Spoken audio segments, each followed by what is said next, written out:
అపోస్తుల కార్యాలు 2వ అధ్యాయం 40వ వచనంలో మనం ఏం మాట్లాడుకుంటున్నామంటే, ఇంకను అనేక విధములైన మాటలతో సాక్ష్యమిచ్చి మీరు మూర్ఖులకు ఈ తరము వారికి వేరై రక్షణ పొందుడని వారిని హెచ్చరించెను. మనల్ని రక్షణ పొందమంటున్నాడు. ఎలాగా అంటే మూర్ఖులకు ఈ తరము వారికి. ఈ తరంలో ఎలాంటి వాళ్ళు ఉంటారంట? మూర్ఖులు ఉంటారంట. దేవుణ్ణి అర్థం చేసుకోరు. దేవుడు ఏం చెబుతున్నాడు, ఎలా చెబుతున్నాడు, ఏంటి అన్నది కూడా మనం ఎంత చెప్పినా కానీ అర్థం చేసుకునే వాళ్ళు అయిపోతారు. మూర్ఖులు అంట ఈ తరం వాళ్ళు. అలాంటి వాళ్ళకి వేరే ఉండమంటున్నాడు. వేరుగా ఉండి రక్షణ పొందుడని చెప్పాను. వేరు ఎందుకు వేరు అవ్వాలి అని అంటే, వాళ్ళకి అర్థం కాదు. మనం ఎంత చెప్పినా అర్థం కాదనమాట. దేవుడు వాక్యం అంటే ఒక రకంగా ఉంటారు వాళ్ళు. కాబట్టి ఎలా ఉండాలంటే, ఫర్ ఎగ్జాంపుల్ వేరు అని అంటే ఏంటి అని అంటే, ఒక రకంగా చెప్పాలంటే మన శరీరంలో ఏదన్నా ఒక భాగానికి ఇన్ఫెక్షన్ వచ్చింది. నేను చెప్పుకున్నట్టే ఇన్ఫెక్షన్ వచ్చింది. ఇన్ఫెక్షన్ వచ్చినప్పుడు ఏం చేస్తారు? దాన్ని లోపలే పెట్టేసేసి ట్రీట్మెంట్ చేయరు. దాన్ని తీసేస్తారు. కంప్లీట్గా కట్ చేసేసి క్లియర్ చేసేసి దాన్ని కట్టు కడతారు. అంటే మన మనసు అనేది చెడిపోయింది అన్నప్పుడు, ఈ లోకం అనేది చెడిపోయింది అన్నప్పుడు, చెడిపోయిన ప్రపంచంలో చెడిపోయిన నువ్వు, చెడిపోయిన నీ మనసు, నీ స్వభావం అనేది ఏమైందంటే చెడు వైపే వెళ్తూ ఉంటుంది. నువ్వెంత కరెక్ట్గా ఉన్నావు అనుకున్నా, ఎంత పర్ఫెక్ట్గా జీవించాలనుకున్నా, ఈ లోకం నిన్ను జీవించలేదు. నువ్వు అనుకుంటావు నేను కరెక్ట్గా జీవించాలనుకుంటావు, కానీ జీవించలేవు. ఎందుకనంటే లోకం చెడిపోయిన లోకం. లోకం అంటే ఎవరు? మనుషులు. లోకం అంటే చెట్లు కాదు, పుట్లు కాదు. లోకం అంటే మనుషులు. మనుషులందరూ కూడా చెడిపోయిన వాళ్ళే. చెడిపోయిన వాళ్ళు అని అంటే సెన్స్ పాపాత్ములు. ప్రతి ఒక్కరిలోనూ పాపపు బీజం అనేది బై బర్త్ అనేది వచ్చేస్తుంది. పాపపు స్వభావం అనేది. ఎగ్జాంపుల్, పిల్లోడు ఉన్నాడు. పిల్లోడు చాలా చిన్న పిల్లోడు. ఇప్పుడు చిన్నపిల్లోడు అయినప్పుడు తనకి స్వార్థం కానీ ఒక కుళ్ళు కానీ, వయసు ఎంత? 2 years ఉన్నాయి. 2 yearsలోనే తనకి ఎలాంటి స్వభావం అని వచ్చేస్తుంది? పాప స్వభావం అనేది వచ్చేస్తుంది. తన అక్క దగ్గర ఉన్నా కానీ తట్టుకోలేడు, కూర్చున్నా తట్టుకోలేడు.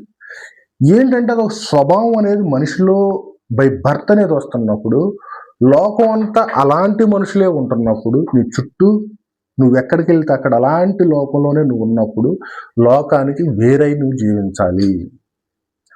అదే లోకంలో నువ్వు ఉన్నావు అని అంటే నిన్ను లోకం అనేది నీతిమంతుడిగా ఉండనివ్వదు. నువ్వెంత ఉండాలని ట్రై చేసినా ఉండనివ్వదు. నువ్వు లోకానికి, నువ్వు దేవుళ్ళో బ్రతకాలి అని అంటే, దేవుడు బిడ్డగా నువ్వు బ్రతకాలి అంటే ఖచ్చితంగా నువ్వు లోకానికి వేరు అవ్వాల్సిందే. లోకానికి వేరు కాకుండా నేను ఏదో చేసేస్తానంటే కుదరదు. ఎందుకు? నువ్వు ఎంత దేవుళ్ళో ఉన్నా కానీ, ఎంత దేవుళ్ళో బ్రతికినా, దేవుడు వాక్యానుసారంగా బ్రతికినా లోకంలోకి వెళ్ళిపోతే కలుషితమైపోతావు. ఎందుకనంటే దేవుళ్ళో నువ్వెంత ఎదగాలనుకున్నా కానీ లోకం అనేది నిన్ను ఎదగనివ్వదు, బ్రతకనివ్వదు. అందుకని దేవుడు ఏం చెప్తున్నాడంటే, లోకానికి వేరై ఉండు, లోకంలో కలిసిపోమాక, వాళ్ళ ఆలోచనలతో కలవమాక, వాళ్ళతో కలవకు, వేరుగా ఉండు. అందుకనే ఎగ్జాంపుల్ మనకు పితరులు, మన హిస్టరీలో చూసుకుంటే అబ్రహాం గారిని వేరు చేశాడు. ఆ పరిస్థితుల్లో, ఆయనున్న జీవితంలో అక్కడే చేసేయచ్చు కదా, కానీ ఆయనున్న జనుల్లో నుంచి, ఆయనున్న స్వగ్రామంలో నుంచి వేరు చేసి బయటికి పంపించాడు. బయటికి పంపించి అక్కడ చేయించాడు ఆయన పని. ఒక మార్గం చూపించి ఆ మార్గంలోకి వెళ్ళమని చెప్పి అక్కడ చేయించాడు పని. ఇంకొకటి, లోతు గారిని చూస్తే ఎక్కడది? సొదొమ గొమొర్రా ప్రాంతంలో. ఎప్పుడైతే ఒక నాశనం అనేది వస్తుందో, ఆ నాశనానికి ముందు వాళ్ళని వేరు చేసి మీరు ఇలా వెళ్ళండి అని చెప్పేశాడు. నోవాహు గారిని కూడా అలాగే వేరు చేశాడు. ఆయన నీతిగా, అప్పటి వరకు కూడా నీతిగానే బ్రతుకుతున్నారు, బ్రతికే వాళ్ళు అందరూ. ఆయనలో వాళ్ళందరిలో కూడా నోవాహు గారు ఒక్కరే బ్రతికాడు, నీతిగా బ్రతికాడు. అప్పటికే మనకి ఇదంతా కూడా ఇలా బ్రతకాలని తెలిసింది, కానీ ఆ మనస్సాక్షి అనేది ఉన్నప్పుడు, నీతిగా బ్రతకాలని ఉన్నప్పుడు ఆయన ఒక్కడే నీతిమంతుడిగా కనిపించాడు. ఆయన అలా చెప్పేసేసి ఆ ఓడ కట్టుకుంటున్న సమయంలో అందరూ ఎగతాళి చేసి చూశారు, ఎగతాళిగా మాట్లాడారు. కానీ ఆయన ఎక్కడ నిర్లక్ష్యం చేయలే. దేవుడు పిలుపుని గట్టిగా పట్టుకొని లోకానికి ఎవరేది అనుకుంటే అనుకొని నాకు నో ప్రాబ్లం. లోకంలో ఉన్న వాళ్ళు 100 అనుకుంటారు, చేతగానోడు అనుకుంటాడు, ఆడేదో సిద్ధాంతంలో బతుకుతాడు, అదో పిచ్చిలో బతుకుతాడు అనుకుంటాడు. కానీ ఒకానొక రోజు సత్యం తెలుసుకునే రోజు ఒక రోజు వచ్చింది. వచ్చిన తర్వాత ఏం చేశాడు? అందరినీ కుటుంబంతో సహా అందరిని తీసుకెళ్లి వాళ్ళలోకి పంపించేశాడు. వాళ్ళలోకి పంపించేసి బయట గొళ్ళెం పెట్టేశాడు. అప్పటి వరకు నవ్విన ప్రపంచం ఏమైపోయింది? కొట్టుకుపోయింది. నువ్వు ఆ నవ్వే ప్రపంచం వైపు చూస్తున్నావా? ఎందుకు పనికిరావు. ఒకానొక రోజు వస్తుంది, ఆ రోజు నువ్వు బాధపడాల్సి వస్తుంది. లోకం వైపు చూస్తే లోకం నీకేమీ చేయదు. లోకం వైపు చూస్తే కష్టకాలంలో, మరణ సమయంలో, మరణం తర్వాత ఈ లోకం నీకేది చేయదు. నువ్వు ఆలోచించాల్సింది ఒకటే, నా గమ్యం, నా గురి ఏంటి, నాకేం తెలుస్తుంది. ఈ సమయంలో దేవుడు ఇలా వాక్యాన్ని బోధిస్తున్నాడంటే నువ్వు చూస్తున్నావనంటే ఇక్కడ దేవుడు నీకు చెప్తున్నాడు, వేరు చేయడానికి ప్రయత్నం చేస్తున్నాడు నిన్ను. ఎవరి ద్వారా? నా వాక్యం. నా ద్వారా కాదు, వాక్యం. నేను మాట్లాడేది లేఖనానుసారంగా మాట్లాడుతున్నాను. దేవుడు మాట్లాడుతున్నాడు. ఇప్పుడు నువ్వు లోకం వైపు చూస్తున్నావా? లోకం వైపు చూస్తే గనక ఇది నీకోసమే మాట్లాడుతున్నాడు. నేను కాదు, దేవుడే నీతో మాట్లాడుతున్నాడు స్పష్టంగా. లోకం వైపు చూడకు. లోకం ఎప్పటికీ శాశ్వతం కాదు.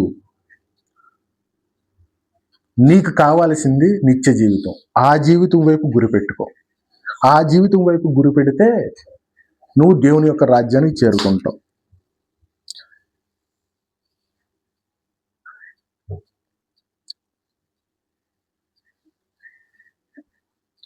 తర్వాత ఇంకొకటి చూస్తే ఇదే లోకం నుంచి వేరు అవ్వడం అనే దాన్ని మనం కంటిన్యూ చేస్తే, ఫర్ ఎగ్జాంపుల్ రీసెంట్గా మనకి కరోనా వచ్చింది. కరోనా వచ్చినప్పుడు దీన్ని ఇంకొక ఎగ్జాంపుల్ తీసుకోవాలంటే వేరు అవ్వడం అనేది దాన్ని, అప్పుడు ఏం చేశారు? కరోనా వచ్చిన వాళ్ళని ఒకరిని తీసుకెళ్తే ఒకరున్న చోట ఇంకొకరు ఉండకూడదు అని చెప్పారు. వచ్చింది అని అంటే వెంటనే తీసుకెళ్ళిపోయి పక్కన పెట్టేశారు. క్వారంటైన్ ఏంటంటారు, క్వారంటైన్లో పెట్టేశారు. ఎందుకని? ఆయన దగ్గర ఉంటే ఇంకొకరికి వస్తుందని. ఓకే, ఫర్ ఎగ్జాంపుల్ ఏంటంటే కరోనా అనేది ఒకరికి వచ్చినప్పుడు తీసుకెళ్లి లోపల పెట్టారు. ఇప్పుడున్న కరోనా ఈజ్ ఈక్వల్ టు పాపం అనుకుంటాయి. కరోనానే పాపం అనుకున్నాం. ప్రపంచం అంతా ఏమైపోయింది? కరోనా వచ్చేసింది. పాపం అనే ఒక వైరస్ తో ఉండిపోయి ఉన్నారు జనాలందరూ కూడా. ఆ కరోనా లాంటి పాపం అనేది ప్రపంచం అంతా సంచరిస్తున్నప్పుడు తెలుగును అడిగితే నువ్వేం చేస్తావు? తెలివైనడు. నీకు రాలా కరోనా ఉందని తెలిసింది, నీలో కూడా కరోనా ఉంది, ఏదో కొంచెం బెటర్మెంట్ అవ్వాలనుకుంటున్నప్పుడు నువ్వేం చేస్తావు అంటే ప్రపంచంలో ఆ కరోనా వచ్చిన వాళ్ళందరితో కలిసి జీవించుకుంటూ వేరైపోయి ఇంట్లో కూర్చుంటావు. లోకం వైపు చూడు. లోకం ఏం చేస్తుంది, ఎలా బ్రతుకుతుంది, ఎలా జీవిస్తున్నారు, వాళ్ళు ఏం మాట్లాడుకుంటున్నారు, ఏం జరుగుతుంది, నీకేమీ అనవసరం. అన్నీ తీసుకొచ్చేసేసి పక్కన పెట్టేసేసి వేరైపోయి ఒక్కడివే కూర్చుంటావు. దేవుడితో గడుపుతావు, దేవుళ్ళో జీవిస్తావు. లోకానికి వేరవ్వాల్సిందే. నువ్వు లోకంలో వెళ్ళిపోయావంటే, నేను ఇప్పుడు కూర్చున్నప్పుడు నా ఆలోచన ఒక రకంగా ఉంటుంది, ఒంటరిగా ఉన్నప్పుడు ఒక రకంగా ఉంటుంది, మీరు నలుగురు ఉన్నప్పుడు ఒక రకంగా ఉంటుంది, మీరు ఇసిగిచ్చినప్పుడు ఇంకొక రకంగా ఉంటుంది, 10 మందిలోకి వెళ్ళి 10 మంది మాట్లాడినప్పుడు ఇంకొక రకంగా ఉంటుంది. అంటే నువ్వు ఎప్పుడైతే విస్తారంగా పాపుల మధ్య జీవిస్తావో నీ మనసు అనేది నిజాయితీగా నిబ్బరంగా ఉండనివ్వదు. ప్రపంచం అనేది అంత ప్రభావితంగా ఉంది. ప్రపంచంలో పాపం అంత విస్తారంగా ఉంది. కాబట్టి నువ్వేం చేయాలి అని అంటే పాపం అనే కలుషితంతో నిండిపోయిన ఒక లోకంలోకి వెళ్ళిపోతున్నప్పుడు దేవుణ్ణి కావాలి, దేవుళ్ళో నేను ఉండాలి అనుకుంటున్నప్పుడు నువ్వు లోకానికి వేరవ్వాల్సిందే. లోకానికి వేరవ్వకుండా దేవుడితో నువ్వు ఏకమవ్వడం అనేది అసాధ్యం. లోకంలోనే జీవించాలి కానీ లోకంలో కలవకూడదు, లోకంలో ఉన్న మనుషుల్లో కలవకూడదు.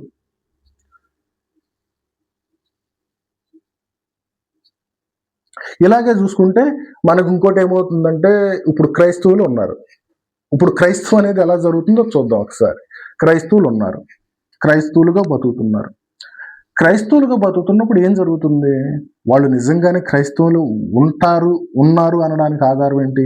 వాక్యానుసారంగా బ్రతుకుతున్నారా? బ్రతకట్లేదు. నువ్వు నిజంగానే క్రైస్తవుడు అయితే, క్రైస్తవుడు అన్న మాట నీకు తగిలించుకున్నప్పుడు, నేను క్రైస్తవుణ్ణి అని నువ్వు అనుకుంటున్నప్పుడు నీకు ఆధారం ఏంటి అని అంటే వాక్యానుసారంగా నువ్వు బ్రతుకుతున్నావా, క్రీస్తుని వాక్యం దేవుని వాక్యం అని నీలో ఉంటుందా, నువ్వు జీవించే జీవితం. క్రైస్తవులు అని చెప్పుకుంటానే వెళ్తున్నారు, గుడికి వెళ్తానే ఉంటున్నారు, ప్రార్థనలకు వెళ్తానే ఉంటున్నారు, లోకాన్ని తీసుకొచ్చేసి ప్రార్థనలో పెట్టేసుకో, లోకాన్ని తీసుకొచ్చేసి నీ జీవితంలో అది ఎక్కడి దాకా వచ్చేసిందనంటే గుడి దాకా, ప్రార్థన దాకా, మందిరం దాకా, దేవుని మందిరంలో కూడా లోకాన్ని తీసుకొచ్చేసి పెట్టేసుకున్నారు.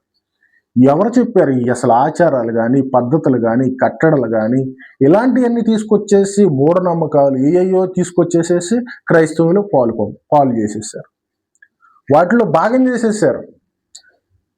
అంటే ఆలోచన అనేది ఉండట్లేదా? అసలు ఇది కరెక్టా కాదా అనే ఆలోచన అనేది ఉండట్లేదా మనుషులకి? క్రైస్తవుడిగా నువ్వు బ్రతుకుతున్నావు, క్రైస్తవుడిగా బ్రతికినప్పుడు ఇవన్నీ లోకంలో ఉన్నవన్నీ తీసుకొచ్చి ఇక్కడ ఎందుకు పెట్టావు? లోకానికి వేరే ఉండమని ఆనాడు దేవుడు చెప్తే, లోకానికి వేరే ఉండమని ఇక్కడ అపోస్తులుడైన పౌలు పేతురు గారు చెప్తున్నప్పుడు అక్కడ ఉన్న సంఘానికి మనం ఏం చేస్తున్నాం? లోకాన్ని తీసుకొచ్చేసి ఇదే క్రైస్తవం అని చెప్తున్నాం, లోకాన్ని తీసుకొచ్చేసి నేను క్రైస్తవుని అని చెప్తున్నాం. ఇది ఎంతవరకు కరెక్ట్? మనం ఆలోచించాలి. క్రైస్తవుడిగా మనం బ్రతుకుతున్నాం అని అంటే మీరు మూర్ఖులకు ఈ తరము వారికి వేరై రక్షణ పొందుడని వారికి హెచ్చరించను. నీకు రక్షణ రావాలంటే మూర్ఖులైన ఈ తరం వారితో నువ్వు వేరుగా జీవించాలి. బుడ్డోండి, ఈ మూర్ఖులైన ఈ తరం వాళ్ళతో వేరుగా నువ్వు జీవించాలి. వేరు కాకుండా దేవుడితో ఏకమవ్వడం అనేది అసాధ్యం. వేరు కాకుండా నువ్వు దేవుని యొక్క రక్షణను అనుభవించడం అనేది, రక్షణ పొందడం అనేది అసాధ్యం. లోకానికి వేరవ్వాలి. లోకానికి వేరు కాకుండా నీకు యేసు ప్రభు యొక్క రక్షణ అనేది రాదు. ఆ రక్షణలోకి నువ్వు అనుభవించలేవు, ఆ రక్షణలోకి నువ్వు జీవించలేవు. కాబట్టి లోకానికి వేరవ్వండి. వేరైన తర్వాత రక్షణ పొందాలి. అసలు రక్షణ అనే దానికి అర్థం అనేది తెలియదు. రక్షణ అనేది ఈ రోజు క్రైస్తవులో చాలా మందికి తెలియదు. రక్షణ అంటే ఏంటో అనుకుంటున్నారు. రక్షణ అన్న మాటకు అర్థం ఏంటి? రక్షణ అన్నప్పుడు అసలు ఆ మాట అనేది ఎవరంటారు? రక్షణ విలువ తెలియాలంటే నీకున్న సమస్య ఏంటో తెలియాలి, నీకున్న ఇబ్బంది ఏంటో తెలియాలి, ప్రాబ్లం ఏంటో తెలియాలి. నీకు ప్రాబ్లం ఏంటో తెలియకుండా రక్షణ తెలియదు. రక్షించండి అని ఎవరంటారు? కష్టంలో ఉన్నవాడు అంటాడు, ఇబ్బందులు ఉన్నాడు అంటాడు. ఇబ్బందులు ఉన్నవాడేగా కష్టం.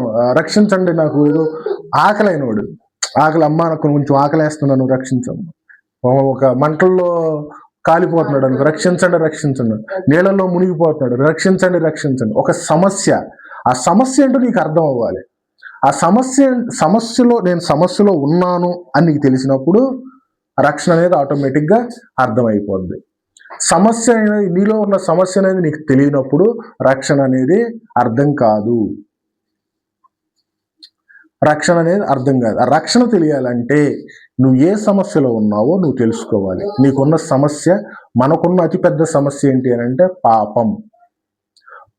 నీలో ఉన్న పాపం ఏంటి అని తెలుసుకున్నప్పుడు నీకు ఒక ఆలోచన వస్తుంది, నేను ఈ పాపంలో ఉన్నాను అంటే. దేవుడు ఎందుకు రక్షించాలి ఏంటి అనేది కొంతమంది కొన్ని క్వశ్చన్ చేస్తారు. ఆ క్వశ్చన్ చేసినప్పుడు వాళ్ళకి తెలియట్లా, వాళ్ళకున్న సమస్య ఏంటో వాళ్ళకి తెలియట్లా. వాళ్ళకున్న పెద్ద ప్రాబ్లం ఏంటి అనేది పాపం అనేది, నేను పాపంలో ఉన్నాననే ఆలోచన అనేది వాళ్ళకి రావట్లేదు.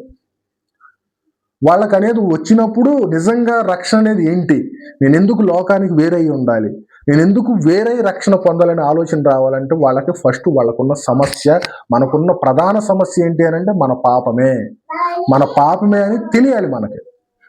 ఆ సమస్య అనేది తెలిసినప్పుడు యేసు ప్రభు ఇచ్చిన అతిపెద్ద సొల్యూషన్, మనకి అతిపెద్ద ఏమనాలంటే దాన్ని ఒక అనుగ్రహం, రక్షణ అనేది తెలియాలంటే నీ సమస్య నీకు తెలియాలి.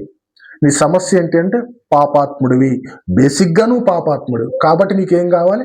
రక్షణ కావాలి. ఈ రక్షణ కావాలి అంటే నువ్వేమవ్వాలి? లోకానికి వేరు కావాలి. లోకానికి వేరు కాకుండా నువ్వు యేసు ప్రభు ఇచ్చిన రక్షణనే నువ్వు పొందలేవు. లోకం గురించి ఆలోచిస్తూ, లోకం గురించి తప్పిస్తూ, ఈ లోకం ఏం చేస్తుంది, లోకంలో లేకపోతే జనులు నా దగ్గరికి రాకపోతే నేనేమైపోతాను, ఇదే ఆలోచనలో నువ్వు ఉన్నావనంటే నువ్వు దేవుని యొక్క రక్షణ అనుభవించలేవు. నువ్వు ఈరోజు ఒంటరిగా ఉన్నా, ఒక్కడిగా ఉన్నా,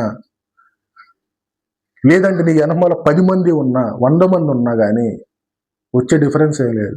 నీ వెనకమాల దేవుడు లేకపోతే, దేవుళ్ళో నువ్వు లేకపోతే, దేవుడు అనుగ్రహించిన రక్షణ నువ్వు పొందలేకపోతే, నీ వెనకమాల ప్రపంచం మొత్తం ఉన్నా కానీ నీకు చేసేది ఏమి లేదు.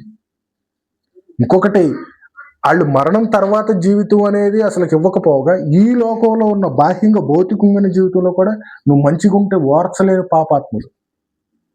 నువ్వు మంచిగా బ్రతుకుతుంటే ఓర్చలేరు. అదేగా పాపాత్ములు. నువ్వు అనుకుంటావు నువ్వు మంచిగా ఉన్నప్పుడు, చక్కగా ఉన్నప్పుడు, నువ్వు బాగున్నప్పుడు వచ్చేస్తారు కానీ నీ ముందు మాట్లాడతారు కానీ వెనకమాల అన్ని చేసేయన్నీ కూడా ఒక నీకు చెడు చేయాలన్న ఆలోచన. వాళ్ళ తలంపులన్నీ కూడా చెడిపోయిన తలంపులు. అందుకని ఈ లోకాన్ని నమ్ముకోకుండా, ఈ లోకం వైపు చూడకుండా, నువ్వు దేవుడికి దగ్గర అవ్వాలంటే, దేవుడు అనుగ్రహించిన కృపను నువ్వు పొందాలి అంటే, దేవుళ్ళలో నువ్వు జీవించాలి అని అంటే లోకానికి వేరైపో. లోకం గురించి ఆలోచించుకో.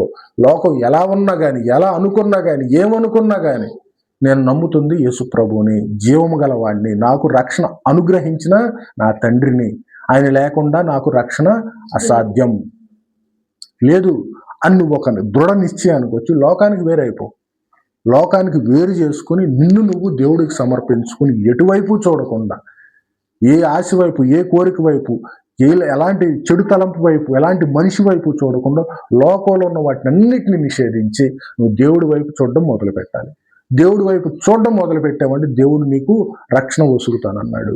ఆ రక్షణ వల్ల భౌతికంగా ఏ పరిస్థితుల్లో ఉన్నా కానీ నీలో ఏముంటుందంటే ఒక ఆనందం అనేది ఉంటుంది. నేను దేవుడి కోసం బ్రతుకుతున్నాను, నేను చేసేది ఏదైనా కానీ. ఎగ్జాంపుల్ మన పౌలు గారు, బ్రతుకుడైతే క్రీస్తు, చావైతే. ఏంటి ఆ మాటలు ఉన్న పవర్ ఏంటి అసలు? బ్రతికితే యేసు ప్రభునే. ఈ లోకం అనేది ఉంది అని అంటే యేసు ప్రభు లేకుండా నాకు ఈ లోకం లేదు. ఆ మాట అసలు ఎంత పవర్ఫుల్ మాట అసలు. అది మనకు అర్థం కావట్లేదు కానీ ఆ మాటలో ఉన్న పవర్ అనేది. అవును కదమ్మా? ఇప్పుడు అసలు ఆ మాట అనేది ఏంటి, ఎవరు అనగలుగుతారు చెప్పు?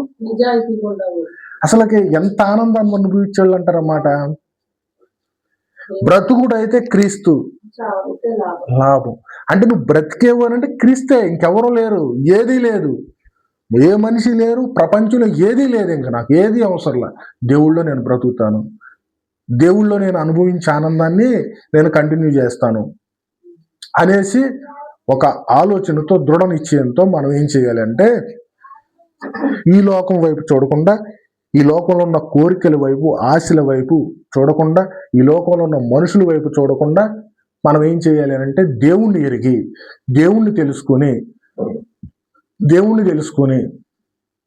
మనం ఒక నిశ్చయంతో దేవుడి వైపు కొనసాగాలి. పాపాన్ని విడిచిపెట్టే, లోకాన్ని విడిచిపెట్టే, లోకానికి వేరుగా ఉండు, దేవుడికి దగ్గరగా ఉండు. లోకాన్ని ప్రేమించినట్లయితే నువ్వు దేవుళ్ళో ఉండలేవు. దేవుడిచ్చే ఉచిత రక్షణని నువ్వు పొందలేవు.